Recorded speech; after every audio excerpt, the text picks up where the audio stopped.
আপনি দেখেন, আপনি যদি বাসায় ক্লাস হয় তাহলে আপনার আপনার বিদ্যুৎ অপচয় বেশি হবে, যেটা ক্লাসে করলে আরো কম হচ্ছে। ক্লাসরুমে ক্লাস করতে সাধারণত 5টা ফ্যান চলতেছে, 5টা ফ্যান বা 2টা লাইট, কিন্তু আমরা সাধারণত একটা শ্রেণীকক্ষে থাকি 60 জনে আমরা একজন শ্রেণীকক্ষে থাকি।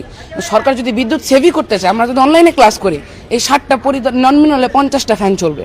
তাহলে এইদিকে 50টা ফ্যান চলতেছে, ওদিকে চলতেছে 5টা, তাহলে আপনার কোনটা বেশি সাশ্রয় মনে হয়? আপনার দুই দিক দিয়ে তো চিন্তা করে দেখতে হবে।